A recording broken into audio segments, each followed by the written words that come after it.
On continue notre série de vidéos sur les indicateurs Calliope avec l'indicateur 12. Donc pour rappel, toute cette série de vidéos, on s'intéresse uniquement aux actions de formation qui sont non certifiantes. Tout ce qui concerne les bilans de compétences, l'AVAE, les CFA ou les actions de formation certifiantes, vous retrouverez toutes ces informations sur mon site certiformat.fr. Pour commencer, on va regarder tout simplement ce qui est noté dans le guide référentiel Calliope pour cet indicateur 12. Le prestataire décrit et met en œuvre des mesures pour favoriser l'engagement des bénéficiaires et prévenir les ruptures de parcours. Niveau attendu, démontrer que des mesures formalisées existent et sont mises en œuvre. Point important, donc ça a été rajouté lors de la dernière version du référentiel en janvier 2024. C'est que désormais, cet indicateur s'applique uniquement aux formations d'une durée supérieure à 2 jours. Donc logiquement, si votre formation dure 2 jours ou moins, vous n'êtes pas concerné par cet indicateur 12. Moi, ce que je recommande quand même, c'est de vous préparer quoi qu'il arrive parce que forcément, il y a cet exercice de l'audit Calliope, mais il y a aussi cette volonté pour vous d'adapter un système qualité. Donc, on peut avoir des abandons sur des formations même courtes, donc c'est important de s'y préparer. Au niveau de la non-conformité, on est sur une non-conformité mineure, peu importe, on a le même niveau de vigilance. Exemple d'éléments de preuve, il y a pas mal de choses sur lesquelles on peut s'appuyer. Procédure de gestion des abandons et de relance systématique, listing de relance téléphonique, carnet de rendez-vous, outils et méthodes favorisant l'application du bénéficiaire, enquête, terrain, plateforme. Voilà, il y a énormément de choses. Vous le verrez qu'avec 3-4 documents pour cet indicateur, c'est largement suffisant et qu'on va pouvoir comme ça répondre au niveau attendu.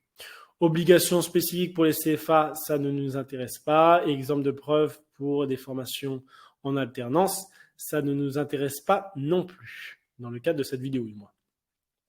Nota bene, des mesures mises en œuvre doivent pouvoir être démontrées et dématérialisées par des outils. Ok, très bien, et on va le prendre en considération. Pour cet indicateur 12, qui, je le répète, ne s'applique qu'aux formations d'une durée supérieure à 2 jours, mais qu'on va quand même préparer.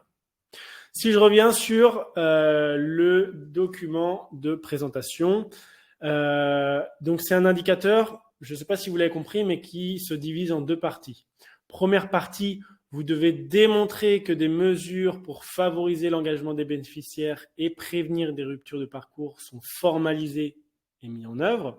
Donc, qu'est-ce qu'on met en œuvre dans nos formations pour éviter les abandons? Deuxième partie, c'est s'il y a un abandon, comment on le traite, comment on le gère. Donc ça, c'est important aussi. Cet indicateur concerne tous les organismes de formation. C'est vrai et ça ne l'est pas vrai, puisque, encore une fois, pour Calliope, toutes les formations inférieures ou égales à 2 jours, vous n'êtes pas concernés. Mais comme c'est pour moi très important, j'ai préféré le mettre en gras et vous rappeler que cet indicateur concerne tous les organismes de formation. Tous les organismes de formation peuvent rencontrer des cas d'abandon dans leur formation. Les principales causes d'abandon, ça peut être lié au risque physique, une pathologie plus ou moins grave, un handicap, une grossesse, des risques liés au risque psychologique et psychique, perte de motivation, angoisse liée aux examens et à l'échec, la perte de lien social ou liée aux situations du quotidien, une mauvaise orientation, une mauvaise analyse du besoin. Le manque de temps, ça arrive aussi beaucoup, surtout sur des formations pour adultes, où si en plus de ça, le bénéficiaire doit travailler à côté, ça peut arriver. Comment on fait pour détecter les signes avant-coureurs? Donc sur les apprentissages, ça va être surtout de la perte de motivation, d'intérêt ou de concentration, de la baisse de l'investissement dans le travail personnel, que ce soit pendant la formation ou le travail à réaliser entre les séances aussi. Difficulté à s'organiser et à gérer son travail et à respecter les échéances de la restitution des écrits s'il y en a. Les signes avant-coureurs sur le comportement social, absentéisme. Donc ça, vous le verrez assez rapidement. Encore une fois, ça peut s'expliquer, des réunions, des choses comme ça. mais si vous ne savez pas vraiment pourquoi la personne était absente, bon voilà, ça peut être un signe d'avant-coureur, et c'est d'ailleurs pour ça qu'on va voir ce qu'on va mettre en place juste après pour éviter d'avoir des abandons. Qu'est-ce qu'on va mettre en place? Ça peut être des retards, non-respect du cadre, difficulté à travailler en groupe aussi, ou sur l'équilibre personnel, la perte de confiance en soi, le repli, l'anxiété. Alors, ce sont des signes avant-coureurs qui ne sont pas tous très évidents à détecter, hein, surtout si vous avez un groupe nombreux. Mais voilà, c'est important d'être vigilant. Et souvenez-vous, indicateur 10, on prend en note tout ce qu'on voit en formation, tout ce qui est fait, tout ce qui n'a pas fonctionné. Et voilà, ça c'est un document pour vous en interne. C'est sur ce document-là aussi que vous pouvez dire, tiens, un tel, je vois qu'il n'a pas été absent, il a été absent aujourd'hui. Ou un tel, je vois qu'il y a une petite perte de motivation à surveiller. Donc ça, c'est important, surtout sur des formations qui sont un peu plus longues. Comment favoriser l'engagement des apprenants? Je vous ai mis ici quelques exemples que vous retrouverez surtout dans le pack de documents, hein. Utiliser une variété de méthodes d'enseignement, rendre le contenu pertinent et engageant, donc surtout dans le pack de documents, comment on fait pour rendre du contenu pertinent et engageant, fournir des ressources supplémentaires pour l'apprentissage autonome, offrir un soutien continu, encourager la collaboration et l'apprentissage par les pairs. Voilà, beaucoup d'exemples pour favoriser l'engagement des apprenants et pour éviter aussi les situations d'échec. Donc là encore, je vous en donnais 5-6 ou un peu plus, 6-7.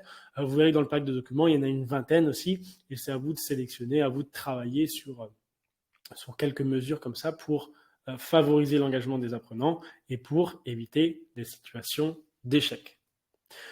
Deuxième partie, vous avez mis en place toutes ces mesures-là. Malheureusement, vous avez des abandons. Comment on traite ou que faire en cas d'abandon?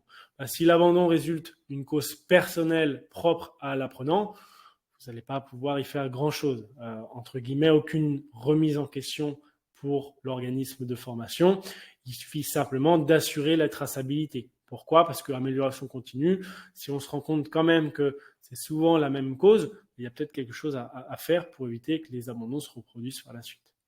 En revanche, si l'abandon est directement lié à la formation, il faut en déterminer les causes. Pourquoi est-ce que l'apprenant souhaite abandonner?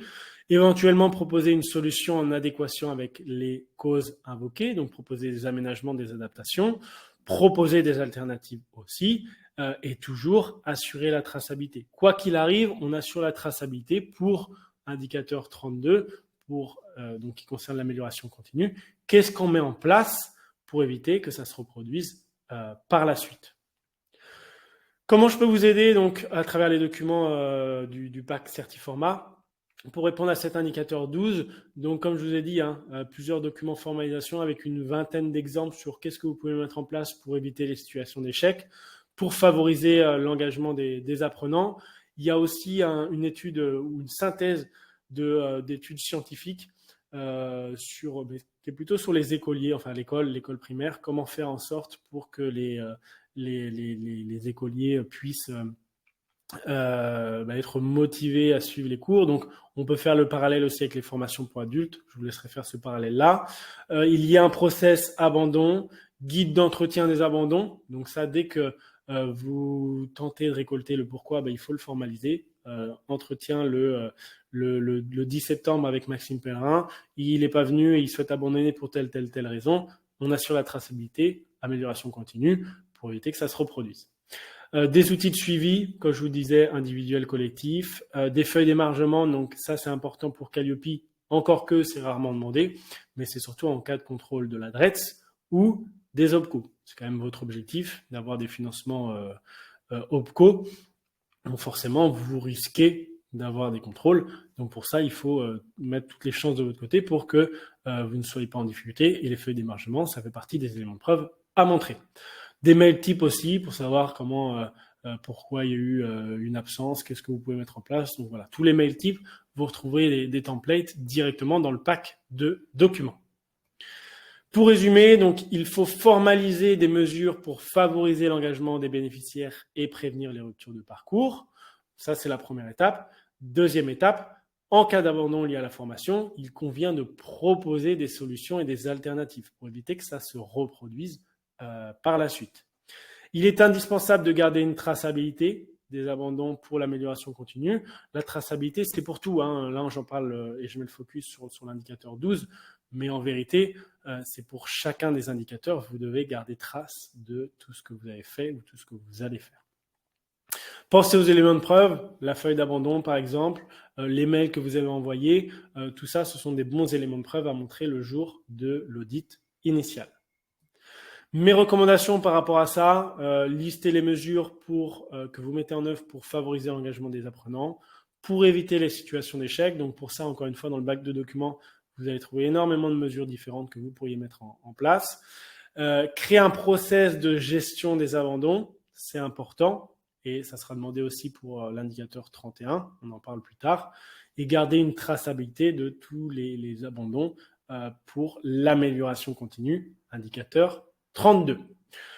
Indicateur 12, terminé. Donc, dans le cadre d'un organisme qui fait uniquement de la formation, vous ne serez pas concerné par les indicateurs 13, 14, 15, 16. Donc, généralement en audit, quand vous finissez l'indicateur 12, c'est l'heure d'aller manger et vous reprendrez après la pause par l'indicateur 17 sur les moyens humains, techniques et sur l'environnement. On en parle dans la vidéo suivante.